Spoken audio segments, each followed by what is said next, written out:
Welcome to another episode of Campus Connect, presented by EduSeekers. So we have a special guest today, Ms. ManjuPriya, who is the founder of SKB Institutions, group of institutions, and also trustee for Veeramal Education and Charitable Trust. Welcome, ma'am, to the show. Thank you. How are you? Doing good, sir. Doing good. Okay. So rewinding for the last 10 years, starting from my engineer graduate, getting selected for Google, and bootstrapping an educational institution, how was the journey? Very big journey. I'm the first entrepreneur, a women entrepreneur in my family, both from my parents' side or from my in-laws' side. I was so happy that I was selected for a very big MNC as a content writer. But getting inside to a business, that to a Edupreneur, was very tough job because we need to learn every day. It was a big pace of learning. So it was not a cakewalk, but I enjoyed it. Okay, great. So, how was the journey specifically starting from the scratch of having one student to 400 students? So, what were the challenges? Because you started as a franchisee, right? Exactly. And then you started your own brand. Exactly. You got into CBSE accreditation, and now you have your own brand, and you're doing franchisee and have a branch of 10 branches, right? And 400 students. So, how was that learning curve and the journey that you had? So what were the challenges you faced? Initially, we don't have any idea of opening a school. Then, in my mother place we are a joint family, and we have three brothers, and I'm the one, and we have 5 children there. So I used to take them to school. So I love that. So at point of a time, we decided like we can go with the school. And in 2012, play schools were emerging time.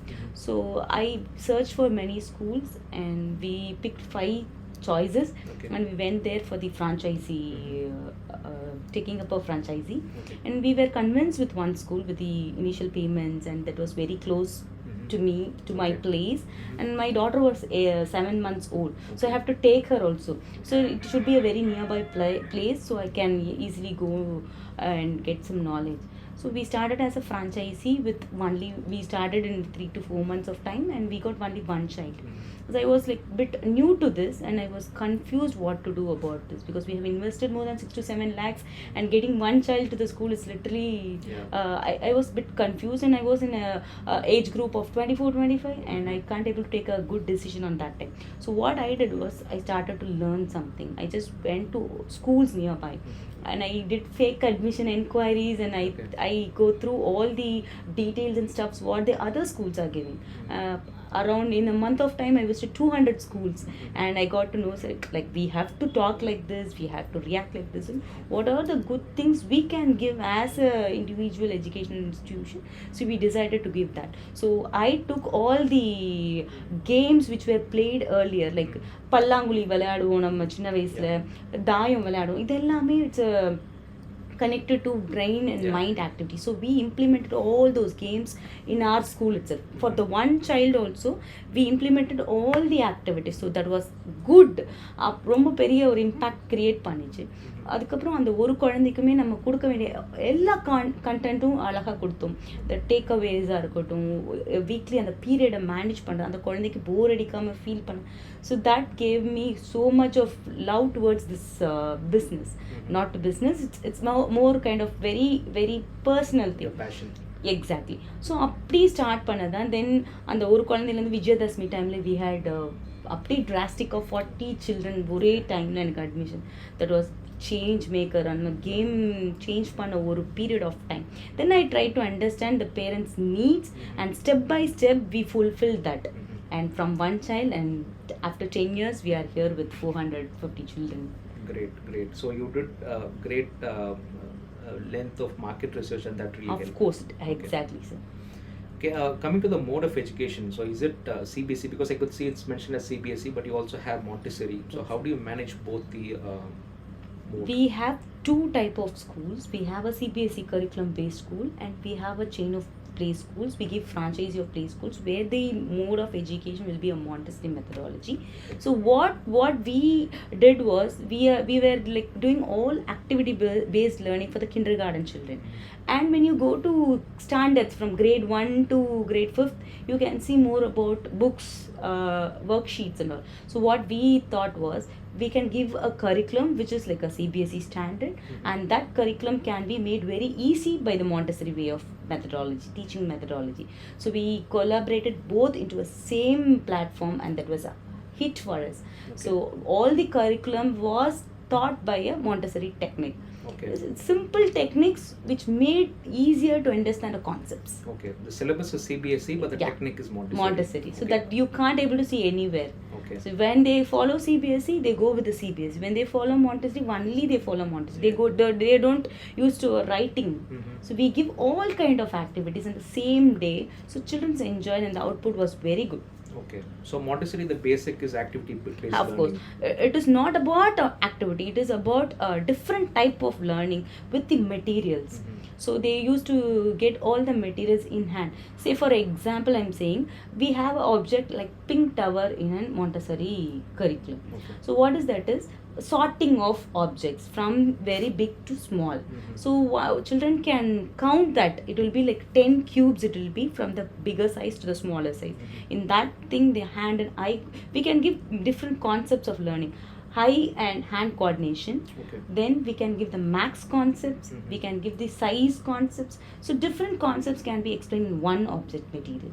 So that was different type of learning for them. And in that they used to learn English. So because how I say they are learning English is, they used to, can I pick this one? The teacher will say, pick that bigger one. So children used to know that that is a bigger one. So they used to say the language. Then they will count the numbers. So it is max.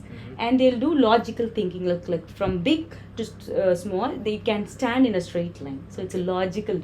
So each and every concept, max, English and science are learned in a simple way. So that was a very good hit for the children. And it also increased the attention span of the kids. Of course. See, children can't able to listen for a very longer period. Maximum you can make them to listen for 5 to 4 minutes.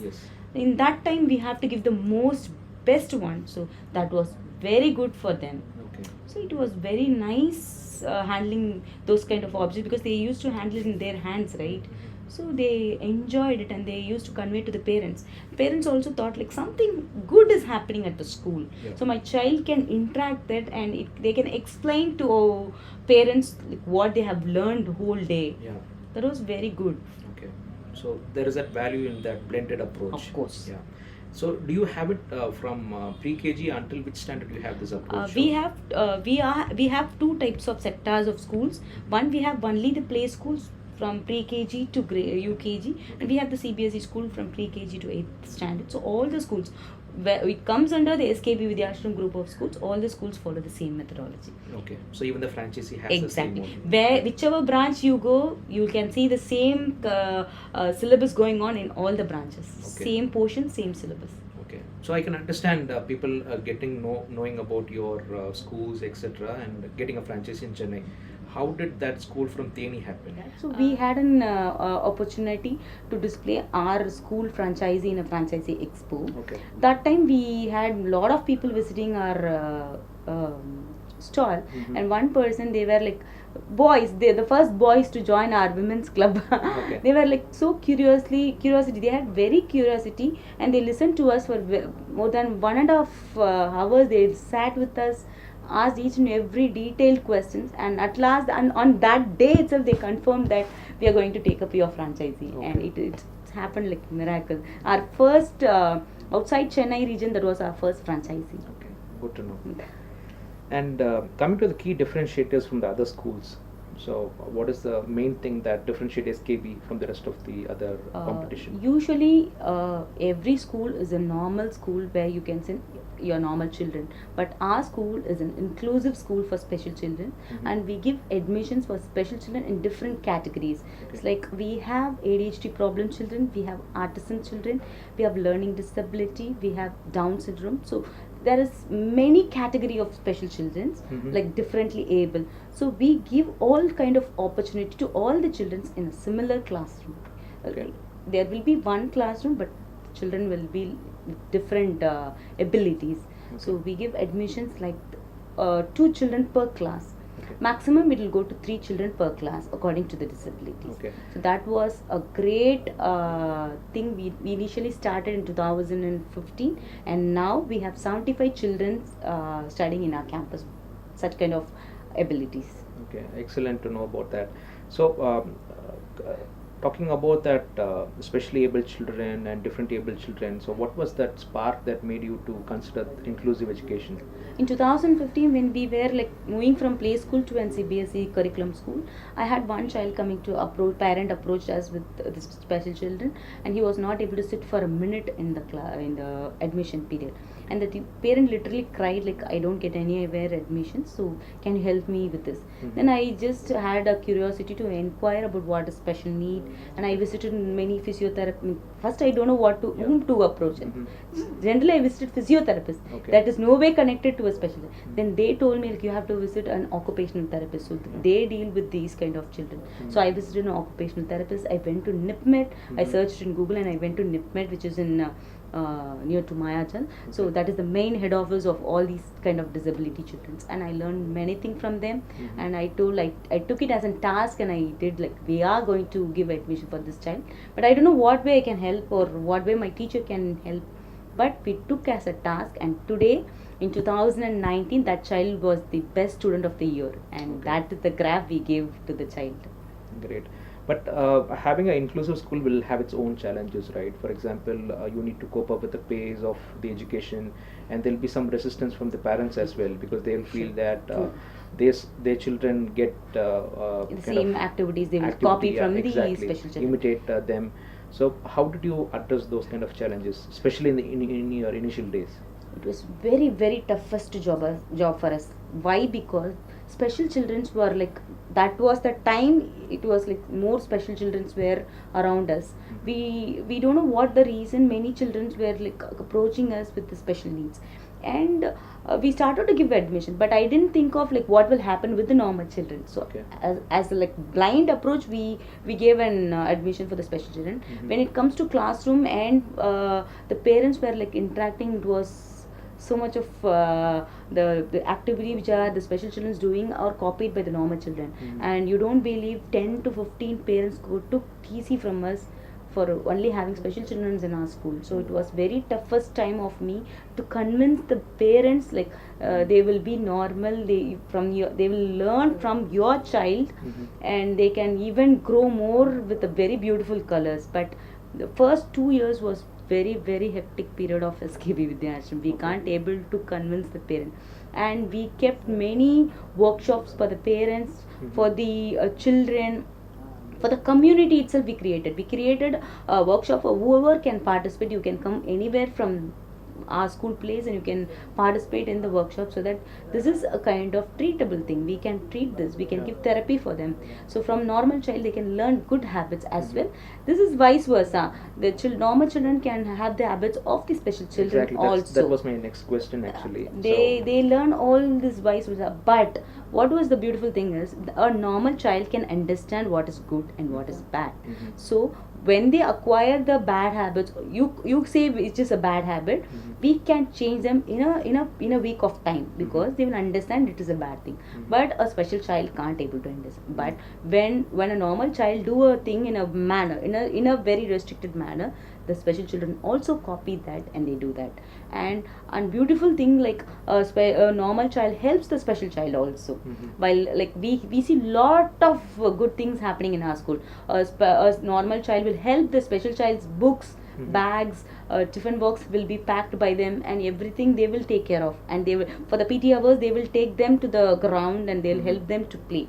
Yeah. So it was a good relationship between the special children and normal children, and they didn't see any difference. Children don't see any difference. Yeah. As adults we see difference. But maybe time can heal this, and now we have created something. Yeah. But that is a lifelong learning, both for the parents as well as the Exactly. So students. that is really benefit for the normal kids or generic kids, because they try to care for the other people, right? Other fellow students. They really see my this students from my school, wherever they go, they create an impact. They smile at the children, they smile anyone, they may be a child or adult, my children will smile at them and help to them. So tomorrow's society is very big. They can see young number of peoples in a public, say be public transportations or anywhere. Exactly. So they can easily adaptable and they are very supportive and friendly to them. That is what the impact we are trying to create. Exactly, and that will eventually help them in team building efforts as well when they grow up. Yeah. They form they are ready to mingle with all kind of ability children, and they are making the future very brightful.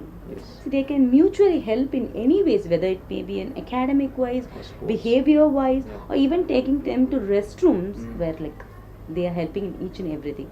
So as a society, as tomorrow's citizens, we are creating that citizens, and we are creating them in a very, very beautiful manner. So that the next generation will be a very socially responsible citizens.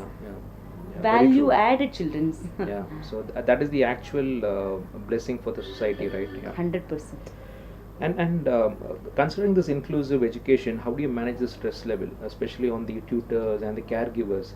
Do you take them for any team level events or conduct workshops so that they have that energy to do this day in and day out? This is a very big deal, sir, because see, as a normal teacher or a normal caretaker in the school, they face lot of things on a day to day, because see, the children can't able to always say for the restroom. When they have restroom problems, they can't able to say each and every time. If they are feeling like vomiting also, they can't able to say at any time. So what the teacher has to understand, or else they will be having their urination in the classroom itself, or motion problems in the classrooms. So on that time, the teacher as well as the caretaker has to concentrate on that child, and they have to clean it. Everything is there. So it is very, very stressful work. But because we can have many examples. During the time of lunch break, the child will vomit. So the maid or the teacher has to clean up the child, and they have to go and take their lunch. So maybe the whole hectic day will be spoiled in that part of time. So as a management person, we do lot of happiness workshops. So we make them stress free in a week time, and we have a period of get-togethers and outings, and we take our teachers and caretakers to any public places. Like we go for a 1-day corporate leaves, like we go for any kind of resorts, anything, any place which is apart from school. We take them on a regular basis, we give them regular leaves, we give them supports according to the mental illness, and we give trainings for them how to handle these special children and how to balance this. So real tough job for the teachers. So this kind of stress busters is really needed for them. Exactly. So stepping back to your entrepreneurial journey, starting as a woman entrepreneur without any backing of a business, right? So how was the journey, and what were the challenges that you faced? Especially, did you have any glass ceiling that you normally describe for women, right? So did you face those challenges, and how did you overcome those challenges? Because I just wanted to understand, especially for women now who are planning to start a venture or a business, what would be the key inputs that you would like to give? So whether it may be women or a man, everyone is like taking up a risk is very challenging for them. See, if I'm ready to invest 5 lakhs, what will happen for my 5 lakhs? See, when we took a risk in 2013, we invested 6 to 7 lakhs. So that 6 to 7 lakhs was my jewels which I pledged, and I took that loan. It was very tough thought, like I'm a newly wedded person, to keep all my jewels for a business. We have to convince our parents as well, right? Every business needs a time, a period of time. We have to cross that period with all patience, but people won't leave us to do that. Once we cross that phase of life, second will be financial challenges. As a school, we face a lot of, because school is not an easy job. As people say, it is very business risk, because we have lot of schools in our place. We 12 schools in a surrounding of 4 to 5 kilometers. We had 12 schools at that time when I started, and it was a challenge for even getting one admissions. So mentally I was not prepared for that. See, I thought if opening a school, immediately children will join. So I was in a very peak mentality, and my motivational decreased day by day, and I created something like we should not leave this, we are going to do something. And I learned. Learning is the best medicine for an entrepreneurship journey. Okay. Each and every day I learn from the children, because they used to have a very big smile when they come. So I used to think like, oh, this day will pass, we have to do something, be very potential on that day, and come out of your shell, come out of your comfort zone. Exactly. Okay, so coming to the social impact, I also heard that you are the coach and the manager of the special cricket team of Tamil Nadu.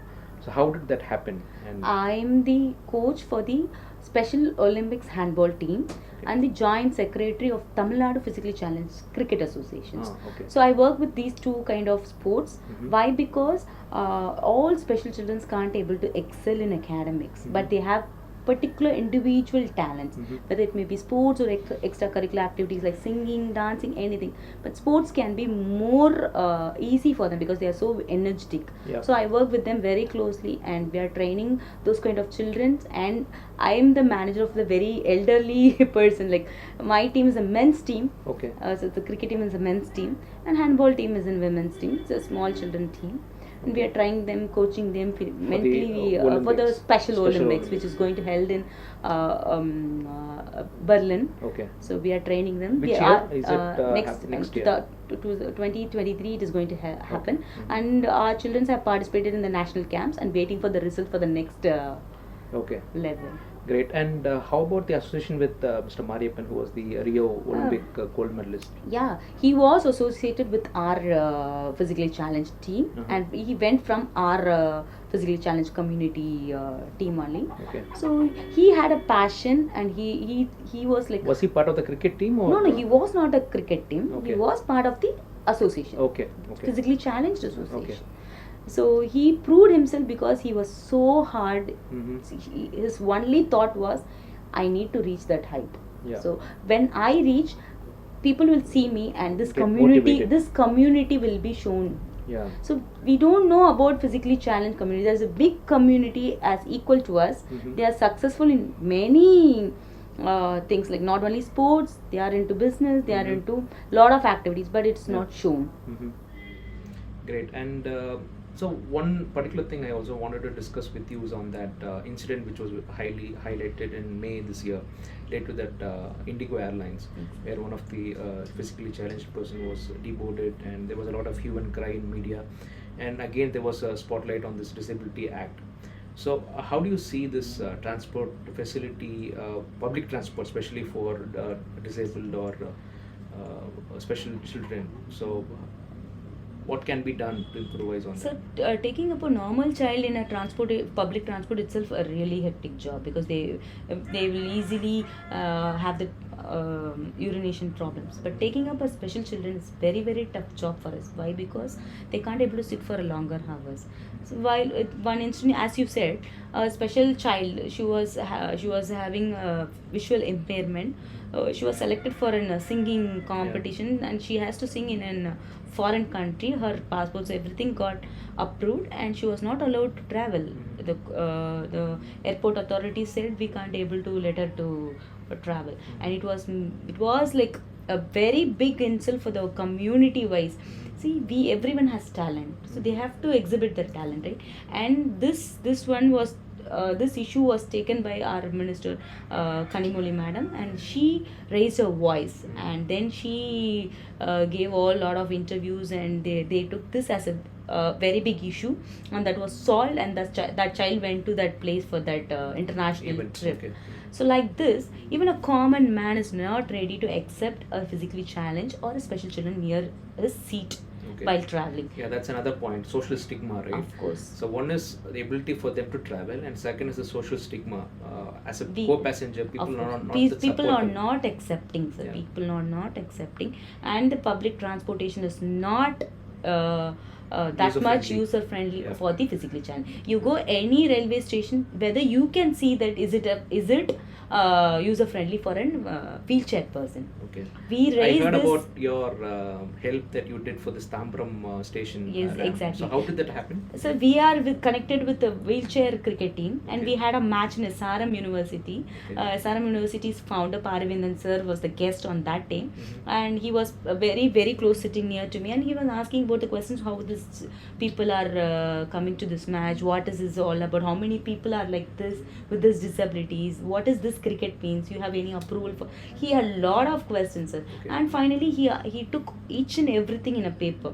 He asked me how many physically challenged community people are in this Tamil Nadu region, this place, and we told like no stations are user friendly, and he took as an initiative, and in the parliament he stated these words like transportation should be user friendly for physically challenged community, and Tambram railway station was made user friendly by his words. Okay. And Poteri railway station for the SRM also, it is like user friendly.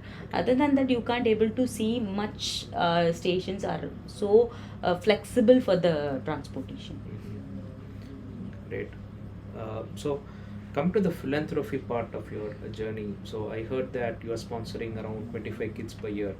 So, how does a common person, if they want to sponsor a kid, can they approach you directly? How can they do it? Do they get that ATG exemption for charitable? How does that work?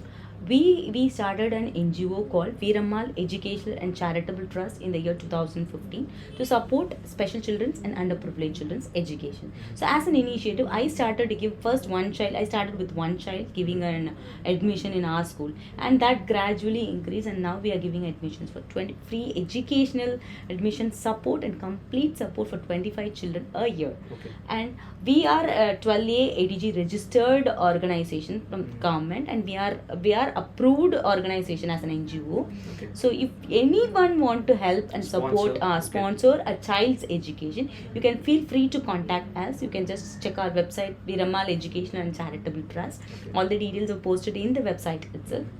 My number is also posted there. You can directly contact me. Sir, I Yeah. personally believe that if a child get an education, that whole generation is going to change. Yeah. Education has that power to change it. So future generations, they are the person who's going to raise our country, sir. Yeah. So that is a must for each and that's a right for every child. So whether they may be from whatever cadre or whatever ground levels, education should be given to them. As an organization, we are trying to promote this, we are trying to help them, and we support maximum number of people from irregular communities, Narikuravar communities, and roadside peoples who don't have houses also. We select people and we give them admissions. Okay, great to know that. So, apart from this philanthropical effort, people who have the financial ability they can do. But for a normal person, how can they make a difference, especially towards specially able children? So give a smile, sir. Okay. You don't want to spend money or don't want to do anything, just give them a smile. That will make them happiest person in the world. Yeah. Because people are not ready to accept them. If you're accepting a child, then they are normal as you. So Yeah. give them the space of acceptance. Give them a pat on the back. That they will feel like we are as a friend. I'm your friend. I'm there to help you, support you. Yeah. I'll be there to guide you. So that emotional bonding is very important for the children. Okay. That can make a very Huge massive impact. difference. Yeah. Great, ma'am. So I could see you have made a tremendous social impact, especially in the last 8-9 years in educational sector. So what is your plan for the next 10 years? So I'm giving free education for 25 children, and we are having a sector, different sectors of zones we are helping. My main motto or my dream is to have a big inclusive school till grade 12, because we can't able to see very big schools having inclusive society. And I'm planning to have a sports arena for all these children. So all kind of Special Olympic sports or Paralympic sports will be taught will be trained for them in our campus itself. So I'm planning for that.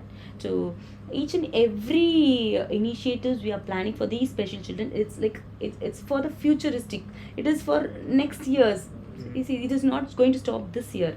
We are like expanding each and every vertical of our social organizations. Okay. So we are planning to expand it. So this can't be done with along with me. Yeah. Everyone has to join the hands. Yeah. As a team, if we work this will be, we can achieve it in a very shorter period of time. Okay. Yeah. So we can train children for the Special Olympics, we can train children for the Paralympics, we can train them in academical wise. So there won't be any backlogs in any part of the activities of special All-round child. development for them. Exactly. Yeah. Yeah. So they'll be a gold medalist of our country. Definitely, that will bring huge honors for our country. Of Yeah. course, sir. Yeah. So, if I am a parent, what would be your message to convince me to admit my kid in Usually, inclusive sir. school? Usually, sir, I don't convince people. Okay. I will tell them what is real. See, we have two children. Say, for example, if you have two children at home, both the two children are not the same one. Yeah. So each and every child is different. So similarly, in the classroom, each and every child is different. Unique. So, if a child, if say for example, if the child asks you, "Appa, that boy's parent is dropping him in an Audi car, you're dropping me in a two-wheeler. What is this?" Then what will be our question? So we can't able to give any differentiation between a special child or a normal child. Yeah. So we are trying to make them inclusive in all aspects of life. Okay. So if see, world is big, they have to accept, they have to listen to each and every one in the future, because it's a very big society. Yeah. So once they cross this hindrances in their small age itself, they can make beautiful contacts appear in their younger elder Yeah. part of life. So I simply say that, sir, if your child want to have a colorful young age period of time, or a very energetic and enjoyable childhood, you can come to SKB. Okay. That will be my thought. Great. Okay, ma'am. Thanks a lot for your time. Thank you and so much, best sir. wishes for your social cause, and wish you all the very best. Thank you, sir. Thank Thank you. you. Thank you.